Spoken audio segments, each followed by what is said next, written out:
नमस्कार साथियों, आशा है कि सभी लोग सकुशल होंगे। साथियों, आज हल्द्वानी में बहुत कोहरा है और मुझे लगा इस बीच अंदर ही रहना है, तो कुछ अपने मित्रों के साथ उनकी कुछ क्वेरीज भी थी इस संबंध में, क्यों ना इस सोशल मीडिया प्लेटफॉर्म के माध्यम से आपसे रूबरू हुआ जाए।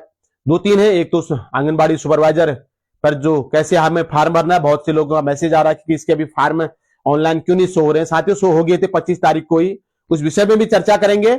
उससे पहले जो महत्वपूर्ण चर्चा का बिंदु है वह है, आपको विदित है कि पूर्व में 1600 कुछ पदों पर प्राथमिक विद्यालयों में जो है शिक्षकों की विज्ञप्ति जारी हुई थी, जिसके लिए अभी जो है उनकी जो मेरिट है वो मेरिट का है या पूरी जो उनकी तालिका जितने लोगों ने भी ये आवेदन किया था उनकी लिस्ट वहां पर जारी कर दी है कि भाई आप अगर किसी का नाम या अन्य कोई चीजें डेट ऑफ बर्थ या पिता का नाम कुछ मैच नहीं कर रहा है या मिसप्रिंट हुआ हो तो आप 30 तारीख तक अपना प्रत्यावेदन दे दें करके।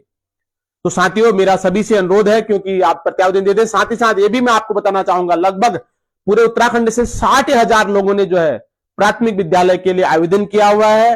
तो इनकी काउंसलिंग, क्योंकि पूर्व में मैंने पूर्व में भी इस बात को चर्चा की थी कि पूर्व में भी हुआ क्या था कि एक आदमी 3 4 या 5 6 जिलों पर जो है फार्म भर दे रहे थे। तो ऐसी स्थिति में अन्य एक ही जगह वो काउंसलिंग में शामिल हो रहे थे, तो बाकी जगह उसका पद जो है वो रिक्त रह जा रहा था। इस बार क्या करा इन्होंने, इस बार ये लोग कर रहे हैं कि अब सिर्फ एक दिन निश्चित की जाएगी पूरे जिले में, वह है 12 जनवरी। तो पूरे उत्तराखंड में प्राथमिक शिक्षक की जो भर्ती की तिथि घोषित की गई है 12 जनवरी की गई है। तो ग्रामीण क्षेत्रों में जहां तक, क्योंकि 60,000 लोगों तक साथी इस मैसेज को पहुंचना है, कोई भी साथी काउंसलिंग में शामिल होने से वंचित ना रहे, तो इसलिए मुझे लगा कि लाइव में एक आंगनबाड़ी सुपरवाइजर के पदों पर चर्चा कर ली जाए, एक राशन कार्ड के बारे में जो हेल्थ कार्ड के विषय में आया था आज मैं देख रहा था, उस विषय में चर्चा करेंगे। दूसरा, सुपरवाइजर के पद कैसे भरने, इस पर भी हम चर्चा करेंगे, वो मैं दिखाऊंगा भी अभी आपको लाइव।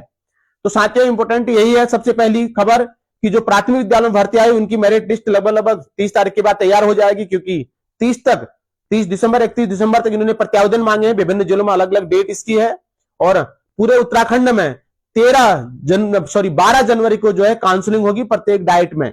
ये भी आप देख लीजिएगा, उसकी मेरिट लिस्ट आएगी, कितने लोगों को जाना है इस पर चर्चा हम बाद में करेंगे। अब बात आती है साथियों सुपरवाइजर की। तो सुपरवाइजर के फॉर्म भरने के लिए आपको अलग से कहीं पर कोई लॉगिन नहीं मिलेगा। जैसे ही आप WECD की वेबसाइट में जो आप इनकी है उत्तराखंड स्कीम की, उसमें आप जाएंगे और वहां पर आपको अब पूरा एक इस तरह का वो मिलेगा, मैं दिखाता हूं आपको। ये इस तरह का जैसे आप खोलेंगे साथियों ऐसा कुछ मिलेगा आपको, शायद इसमें दिख रहा नहीं है। इसमें वो बोलेगा कि जो आपके डायरेक्टरेट है, ICT सेल है, डिस्ट्रिक्ट है, प्रोजेक्ट है, सेक्टर लॉगिन है, सेंटर। तो आप जैसे ही अपने सेंटर में क्लिक करेंगे, ये प्रत्येक आंगनबाड़ी को उसका जो है चूज अपना कोड मिला और पासवर्ड मिला होता है, प्रत्येक आंगनबाड़ी कार्यकर्ता के पास होता है। तो आप वहीं उसको खोलेंगे पूरा, आप सेंटर में क्लिक करेंगे, उसके बाद अपना सारा डिटेल भरेंगे, तो तब जाके जो आपका पासवर्ड डालेंगे, पासवर्ड लॉगिन करेंगे तो आपको ये शो हो जाएगा। अलग से कहीं पर ये आएगा नहीं कि यार विज्ञप्ति ऑनलाइन अप्लाई करो करके। आपको अपने पोर्टल पर जाना है, उसमें अपना पासवर्ड लॉगिन पासवर्ड डालना है, जो आपको आपका यहाँ आंगनबाड़ी केंद्र का कोड है। जैसे इनका मैं देख रहा हूँ 050600, इस तरह के कोड है सबके, प्रत्येक अलग अलग। उस कोड को डालना, पूरी डिटेल भर के आंगनबाड़ी सेंटर, चूज सेक्टर आपका क्या है, ब्लॉक क्या है, उसके बाद आप लॉगिन पासवर्ड करके लॉगिन करेंगे, अंदर खुद ही दिख जाएगा आपको ये। इसके लिए अलग से कहीं पर कोई वो नहीं आएगा, ये चीज सब लोग ध्यान दे लें। वहीं सब कुछ मैच करना, आपका डाटा भी पूरा पहले से ही वहां अपडेट है। इसमें जाएंगे आप, ये दिखेगा आपको, वहां पर थोड़ा उल्टा दिख रहा होगा, भी मैंने लैपटॉप में इसको चेक करा क्योंकि कुछ लोगों के कमेंट आए थे कि कब से अप्लाई होने हैं करके, हम इंतजार कर रहे हैं। तो इंतजार करने की जरूरत नहीं है, 25 तारीख से ये ऑनलाइन हो गया है, लेकिन ये अलग से कहीं बाहर दिखेगा नहीं अप्लाई करके।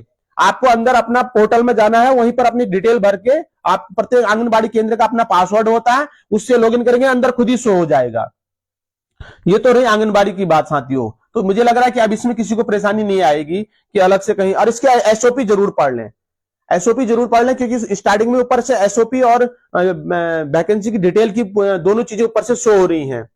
अब बात करते हैं साथियों हेल्थ कार्ड की। तो सभी को, आज मैं इसको भी देख रहा था कि जिन लोगों का राशन कार्ड अपडेट नहीं होगा उनका हेल्थ कार्ड खुद ही क्या हो जाएगा, कैंसिल हो जाएगा। उसको भी मैं इस मोबाइल में है, अगर मुझे समय मिलेगा मैं उसको भी यहां पर लिंक करूंगा, आपको भेजूंगा, अभी सेंड करूंगा इस माध्यम से।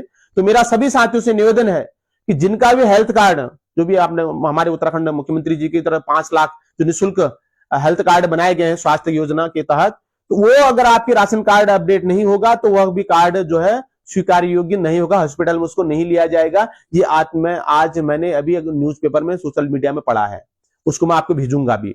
तो सभी से मेरा निवेदन है कि 31 दिसंबर तक अभी आपके पास समय है, आप लोग अपना राशन कार्ड अपडेट जरूर करा लें साथियों, क्योंकि ऐसा ना हो कि बाद में आप स्वास्थ्य कार्ड की सेवाओं से वंचित रह जाएं। तो ये 3 महत्वपूर्ण खबर थी साथियों। पहली खबर यही थी कि प्राथमिक विद्यालयों में जो भर्तियां थी उनकी काउंसलिंग 12 जनवरी को होगी, पूरे उत्तराखंड में एक ही तिथि को होगी।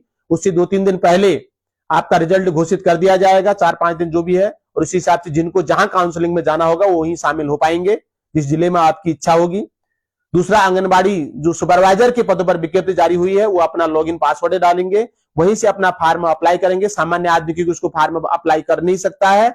और तीसरा जो है, सभी लोग अभी भी आपके पास समय है, अपना राशन कार्ड जिनका भी हेल्थ कार्ड बना हुआ है वो उनका राशन कार्ड अपना वो अपडेट करा लें, क्योंकि अगर केवाईसी अपडेट नहीं होगी तो आपको हेल्थ कार्ड, जो भी स्वास्थ्य कार्ड आपका बना हुआ है जिसमें आपको 5 लाख तक का फ्री इलाज विभिन्न अस्पतालों में मिलता है, उससे आप वंचित हो जाएंगे। तो ये बहुत कुछ इंपोर्टेंट चीजें साथियों। मुझे आशा है कि आप इसी प्रकार जो भी खबरें हैं इन्हें अन्य लोगों तक भी शेयर करिए। हमारे ग्रामीण क्षेत्रों बहुत से लोगों के पास इस तरह की खबरों, मोबाइल टच स्क्रीन वाले नहीं है, स्मार्ट मोबाइल नहीं है, तो उन्हें आप मौखिक रूप से बता सकते हैं कि आपको अपडेट कराना है या आंगनबाड़ी ऐसे फार्म भरने हैं या फिर इसकी काउंसलिंग इस तिथि को है। ग्रामीण क्षेत्रों के लास्ट कोने तक ये न्यूज़ें पहुंचनी चाहिए। कोई भी बच्चा इस तरह की जानकारी के अभाव में किसी भी फार्म को भरने से वंचित ना रहे, यही मेरा मूल उद्देश्य भी है। आप जुड़ते रहिए मेरे साथ, और उन लोगों को बता दो जो खाली बस वीडियो देख लेते, फॉलो नहीं करते, इससे ये नुकसान आपका होगा। मेरे को तो कोई बहुत ज्यादा कुछ इसका फायदा होना नहीं। ये होता है कि ज्यादा लोग जुड़ते हैं तो एक अपना हौसला बढ़ता है, मेहनत करने को और मन करता है, क्योंकि जैसे बच्चे को विद्यालय में शाबाशी दी जाती है तो एक नए जोश के साथ वह पुनः नई ऊर्जा के साथ अपना कार्य करता है। लेकिन जो लोग फॉलो नहीं करते हैं, अगली कोई काम की वीडियो होगी उन तक वो नहीं पहुंचेगी। क्योंकि अब मैं बहुत पहले मैं ग्रुपों में भी शेयर कर देता था, अब मैं नहीं कर रहा हूं। जिसको जुड़ना होगा खुद ही जुड़ते रहेगा, हम चलते रहेंगे, कारवां बढ़ते रहेगा। तो पुनः आप सभी मित्रों को के लिए आज के दिन की शुभ मंगलमय कामना करता हूं। आपका आज का कार्य सिद्ध हो, आप जिस कार्य के लिए जा रहे हैं वो आपका सफल हो। पुनः एक बार आप सभी को नमस्कार, मेरी तरफ से बंधन। सब लोग जुड़ते रहिए, कारवां बढ़ाते रहिए। धन्यवाद।